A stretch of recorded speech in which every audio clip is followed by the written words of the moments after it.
राजकीय पक्षाचे दोन गट, या दोन गटांमध्ये न्यायालयात सुरू असलेला राडा, या गोष्टी महाराष्ट्राला नवीन नाहीत. मागचे 1.5 वर्ष आरोप प्रत्यारोप, कायदेशीर डावपेच अशा अनेक गोष्टी आपण बघत आलोय.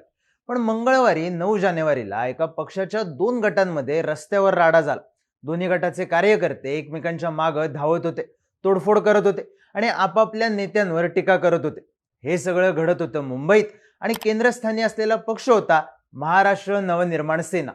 मनसेचे महाराष्ट्र राज्य उपाध्यक्ष महेश जाधव यांनी राज ठाकरेंचे पुत्र आणि मनसेच्या विद्यार्थी सेनेचे अध्यक्ष अमित ठाकरे यांच्यावर मारहाण केल्याचे आरोप केले आणि मनसेच्या दोन गटांमध्ये राडा झाला. पण नेमकं काय घडलं? अमित ठाकरेंवर काय आरोप करण्यात आलेत? आरोप करणारे महेश जाधव आहेत कोण? सगळं प्रकरण विस्तृतपणे जाणून घेऊयात या व्हिडिओमधून. मनसेचे उपाध्यक्ष महेश जाधव यांनी फेसबुक लाईव्ह केलं. या लाईव्ह वेळी त्यांच्या चेहऱ्याला आणि डोक्याला जखमा झाल्या होत्या. लाईव्ह मध्ये ते म्हणाले, आता राजगडमध्ये मी कामगारांची साईड घेतली म्हणून अमित ठाकरेंनी माझ्यावर हात उचलला. हे ठाकरे आहेत की गुंड आहेत? अमित ठाकरेला गरीब कामगारांचा तळतळाट लागेल. हा अमित ठाकरे म्हणजे दलाल आहे. हा राज ठाकरे म्हणजे दलाल आहे. राज ठाकरेंनी हा दलालीचा पक्ष उघडला आहे. त्याचा पोरगा दलाली गोळा करतो, खंडणीखोर. माझ्यावर हल्ला केला, मला मारायचा प्रयत्न केला, माझा जीव गेला तर याला जबाबदार राज ठाकरे आणि त्याचा पोरगा अमित ठाकरे असेल. प्रत्येक कॉन्ट्रॅक्टर कडून पैसे गोळा करायचे, कामगारांना देशोधडीला लावायचं. हे धंदे करतो राज ठाकरे आणि अमित ठाकरे. मला बोलवून कामगारांच्या समोर मारलंय. आज कामगारांची बाजू घेतली म्हणून मला मारलं. माझ्यावर हल्ला झाल्यावर मी राज ठाकरेंना 3 कॉल केले, पण त्यांनी कॉल उचलले नाहीत. माझ्यावर जीवे मारण्यासाठी हल्ला केला. कुणासाठी? तर विनय अग्रवाल, परप्रांतीय कॉन्ट्रॅक्टरसाठी माझ्यावर हल्ला केला. भाषणात मराठी माणसाची बाजू घ्यायची आणि कामगारांना देशोधडीला लावायचं. 20 वर्ष राज ठाकरेंसोबत काम केले. फक्त आणि फक्त खंडणी गोळा करण्यासाठी हा पक्ष आहे. 2 फेसबुक लाईव्ह करत महेश जाधव यांनी अमित ठाकरेंवर राजगड कार्यालयात बसून खंडणी गोळा करतात. विनय अग्रवाल या कॉन्ट्रॅक्टरसाठी त्यांनी मराठी कामगारांचं नुकसान केले असे आरोप केले.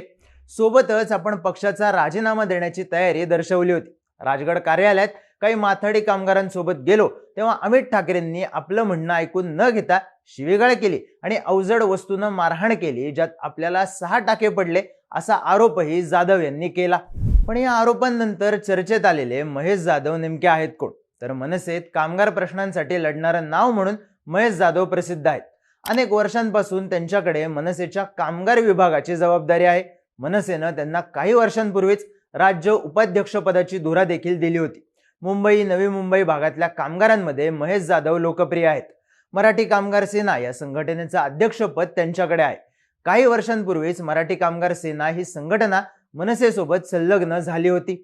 महेश जाधव यांनी फेसबुकवरून केलेले आरोप गाजायला लागल्यानंतर मनसेकडून काय भूमिका घेण्यात येते याकडे सगळ्यांचं लक्ष होतं. मनसेच्या अधिकृत सोशल मीडिया हँडलवरून एक पत्र पोस्ट करण्यात आलं.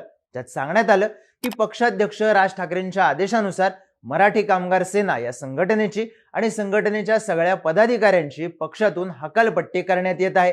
मराठी कामगार संघटनेचा आणि संघटनेच्या पदाधिकाऱ्यांचा मनसेशी काहीही संबंध नाही.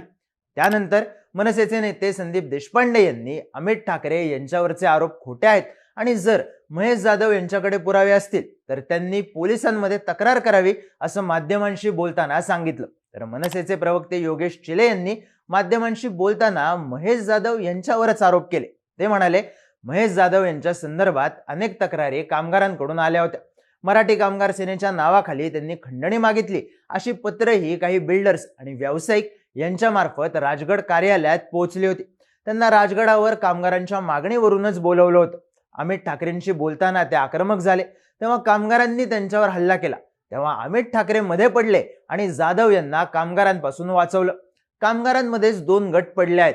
त्यातल्या एका गटानं जाधव यांनी 7 महिने आमचा प्रश्न रेंगाळत ठेवल्याची तक्रार अमित ठाकरेंकडे केली होती. पण या सगळ्या घडामोडी नेमक्या कुठल्या प्रकरणावरून घडल्या? तर कळंबोली स्टील मार्केटमधल्या माथाडी कामगारांचा प्रश्न मागच्या काही महिन्यांपासून चर्चेत आहे. स्टील अथॉरिटी ऑफ इंडिया कंपनीत असलेल्या ताराचंद लॉजिस्टिक कडून पिळवणूक केली जाते.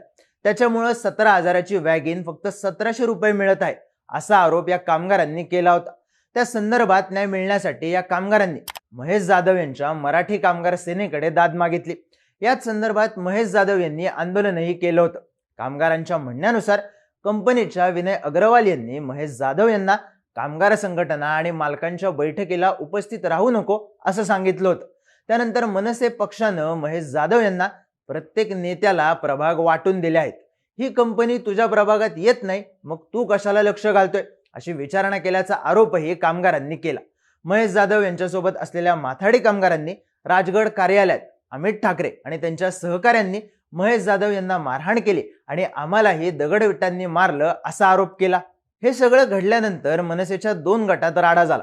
अमित ठाकरेंच्या समर्थकांनी कामोठेमधलं महेश जाधव यांचं कार्यालय फोडलं, तर महेश जाधव खारघरमध्ये ज्या रुग्णालयात दाखल आहेत तिथं मनसे कार्यकर्ते आणि माथाडी कामगार यांच्यात जोरदार राडा झाला, ज्यात माथाडी कामगारांनी मनसे कार्यकर्त्यांना हॉस्पिटलच्या आवारातून पळवून लावलं अशा बातम्याही प्रदर्शित झाल्या. या सगळ्यात एक कॉल रेकॉर्डिंगही व्हायरल झालं, जे अमित ठाकरे आणि महेश जाधव यांच्यातलं असल्याचा दावा करण्यात आला. या रेकॉर्डिंगमध्ये महेश जाधव हे ताराचंदचा विषय अमित ठाकरेंकडे मांडत आहेत, तर अमित ठाकरे त्यांना राजगड कार्यालयात बोलवत आहेत आणि बोलण्याच्या शेवटी अमित ठाकरे जाधव यांचा राजीनामा मागतायत असा दावा करण्यात येतोय. पण या सगळ्या राड्यामुळे मनसे विरुद्ध मनसे अशी परिस्थिती निर्माण झाल्याची आणि कामगार संघटनेत फूट पडल्याची चर्चा आहे. आता मनसेनं माथाडी कामगारांची नवी कार्यकारिणी जाहीर केली असली तरी राज ठाकरे यावर काय भूमिका घेणार आणि कामगारांचा प्रश्न नेमका कोण सोडवणार, हा मनसेतल्या दुफळीपेक्षाही मोठा प्रश्न आहे. याबद्दलची तुमची मतं आम्हाला कमेंट करून नक्की सांगा आणि अशाच माहितीपूर्ण व्हिडिओसाठी बोलबिडूच्या YouTube चॅनलला सबस्क्राईब करायला विसरू नका.